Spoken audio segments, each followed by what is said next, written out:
Assalamualaikum warahmatullahi wabarakatuh. Apa kabar bapak-bapak, ibu-ibu, sahabat-sahabat semua? Semoga kita semua sehat dan selalu bahagia. Bersama saya Harini Setiawati, Widya Iswara PPSDMD Provinsi Jawa Tengah. Ini nomor HP saya dan kontak medsos yang saya miliki. Materi manajemen risiko merupakan salah satu materi agenda manajemen kinerja sebanyak 9 jam pelajaran secara sinkronus dan asinkronus. Pada pembelajaran sinkronus 6JP dilakukan video conference dengan media Zoom meeting untuk ceramah interaktif, diskusi, tanya jawab, dan juga dengan Zoom meeting atau media yang lain, antara peserta dan fasilitator dapat langsung berinteraksi. Media film pendek untuk studi kasus dan brainstorming memakai media Mentimeter dan Padlet. Tak lupa juga diselingi ice breaking untuk membangkitkan kembali semangat dan konsentrasi. Kemudian dilanjutkan dengan asinkronus 3JP. Peserta diberikan tugas individu untuk mengimplementasikan proses manajemen risiko terkait rancangan aksi perubahannya. Tugas akan diberikan feedback pada periode waktu yang sudah disepakati. Implementasi strategi pembelajaran tersebut untuk mencapai kompetensi pemahaman hingga mampu menerapkan manajemen risiko dalam rangka peningkatan manajemen kinerja di unit organisasi peserta. Indikator hasil belajarnya setelah pembelajaran, peserta dapat menjelaskan SPIP, tata kelola pemerintahan yang baik, dan 3 lini pertahanan. Kedua, menjelaskan dan menerapkan budaya risiko dan aspek fundamental risiko. Ketiga, menjelaskan dan menerapkan manajemen risiko dalam kerangka kerja proses manajemen risiko. Dan yang terakhir, mampu menjelaskan dan menerapkan proses manajemen risiko atas konflik. Ada 4 pokok bahasan. Yang pertama, SPIP, tata kelola pemerintahan yang baik, dan 3 lini perubahan. Pokok bahasan yang kedua, budaya risiko dan aspek fundamental risiko. Pokok bahasan ketiga, manajemen risiko dalam kerangka kerja proses manajemen risiko, dan yang terakhir, manajemen risiko atas konflik. Evaluasi peserta diperoleh dari keaktifan peserta pada saat pembelajaran dan nilai tugas individu. Dan di akhir pembelajaran, peserta juga diminta untuk memberikan evaluasi bagi fasilitator, mulai dari penggunaan media, materi, pemilihan strategi yang digunakan, dan kemampuan mengajar serta mengelola kelas virtual. Berikut ulasan 4 pokok bahasan materi manajemen risiko. Pokok bahasan yang pertama adalah SPIP, tata kelola pemerintahan yang baik, dan 3 lini pertahanan.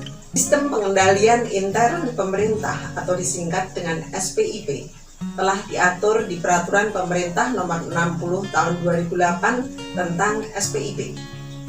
SPIP bertujuan untuk memberikan keyakinan yang memadai bagi tercapainya efektivitas dan efisiensi pencapaian tujuan penyelenggaraan pemerintahan negara, keandalan pelaporan keuangan, pengamanan aset, dan ketaatan pada peraturan perundang-undangan. Dalam konteks pembangunan serta tata kelola yang baik atau good governance merupakan suatu mekanisme pengelolaan sumber daya ekonomi dan sosial untuk tujuan pembangunan nasional. Nah, ada pendekatan yang disebut dengan 3 lapis pertahanan. atau disingkat Three Lines of Defense atau dikenal dengan istilah model 3LD.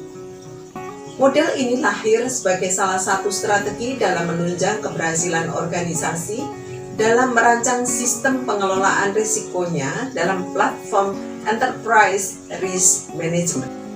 Pertahanan lapis pertama dilaksanakan oleh unit atau komponen atau fungsi organisasi yang melakukan aktivitas operasional organisasi sehari-hari. Pertahanan kedua dilaksanakan oleh fungsi-fungsi manajemen risiko dan kepatuhan, terutama fungsi-fungsi yang sudah terukur. Pertahanan ketiga dilaksanakan oleh auditor. Auditor bisa berasal dari internal organisasi atau dari eksternal organisasi.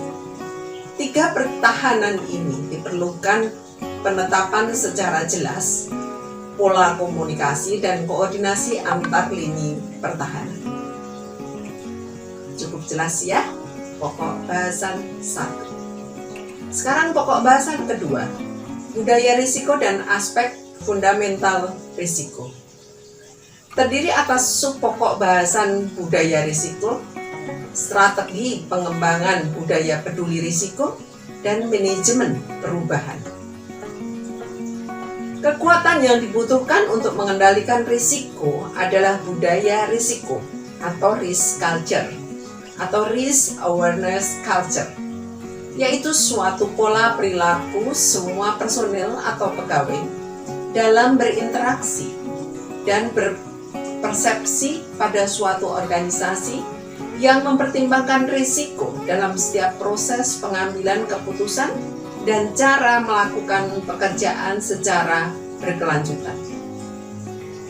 Untuk membangun budaya risiko diperlukan manajemen perubahan sebagai pendekatan untuk mengubah individu, tim, dan organisasi yang berlangsung secara terus-menerus untuk memperbarui sebuah organisasi. Tingkatannya meliputi perubahan individu, perubahan organisasi, dan perubahan kemampuan organisasi.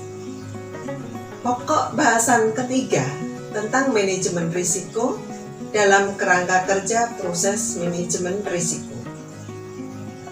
Pada pokok bahasan ini akan banyak dibahas tentang konsep manajemen risiko, kemudian kerangka kerja manajemen risiko, dan proses manajemen risiko itu sendiri. Risiko bersifat inheren atau melekat pada segala sesuatu. Seperti dua sisi mata uang.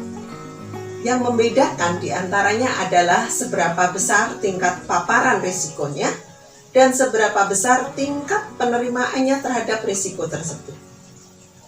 Manajemen risiko adalah suatu pendekatan sistematis untuk menentukan tindakan terbaik dalam kondisi ketidakpastian.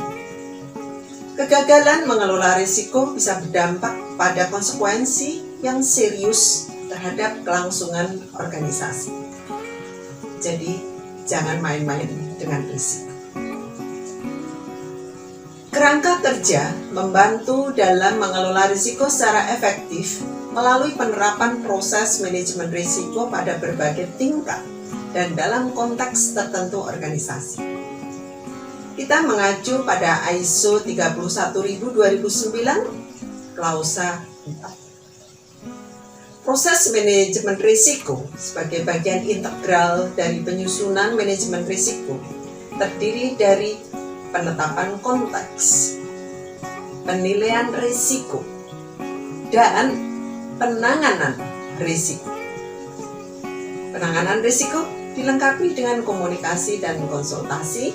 Selanjutnya dilakukan monitoring dan review yang bertujuan untuk memastikan bahwa implementasi manajemen risiko telah berjalan sesuai dengan perencanaan, serta sebagai dasar untuk melakukan perbaikan berkelanjutan secara berkala terhadap proses manajemen risiko.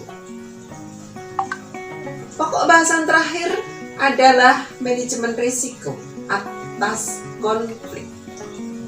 Terdiri atas subpokok bahasan konsep konflik, manajemen konflik, dan manajemen risiko atas konflik. Adanya konflik berarti ada suatu kondisi yang tidak nyaman karena pertentangan atau percekcokan. Suatu konflik jangan dihindari, jangan ditinggal ngumpet. Maka risiko atas konflik berarti juga harus dimanage dengan baik pula. Ini tentu saja akan banyak terjadi dalam penyelenggaraan pemerintahan. Nah, Bapak, Ibu, sahabat-sahabat, mengapa manajemen konflik penting? Pada dasarnya, tak ada seorang pun, apalagi organisasi, yang dapat mengklaim dirinya bebas dari segala risiko. Baik itu organisasi besar, organisasi kecil, organisasi publik maupun privat, organisasi profit oriented maupun sosial, atau non-profit oriented formal maupun non-formal, pastilah menghadapi berbagai risiko. Bapak, Ibu, sahabat-sahabat semua, materi manajemen risiko penting. Seorang pejabat administrator harus mampu mengimplementasikan strategi dan kebijakan organisasi berdasarkan platform manajemen risiko terpadu pada unit organisasi yang dipimpin. Memahami peran dan tanggung jawab dalam membangun budaya manajemen risiko, dan para administrator endingnya harus dapat mengimplementasikan manajemen risiko di unit kerja. Ingat, posisi seorang pejabat administrator berarti orang pilihan, pengelola yang hebat, top marketer, seorang pemimpin yang mampu memanage risiko-risiko tersebut. Administrator memimpin pejabat pengawas dan staf yang harus didayagunakan, didorong, dan dimotivasi agar organisasi panjenengan semua kokoh berdiri dengan memanfaatkan risiko-risiko menjadi potensi untuk mencapai tujuan organisasi. Yes, semangat! Pasti bisa. Demikian video pembelajaran kali ini. Semoga bermanfaat. Terima kasih. Salam sehat, sukses, mulia. Wabillahi taufiq wal hidayah. Assalamualaikum warahmatullahi wabarakatuh.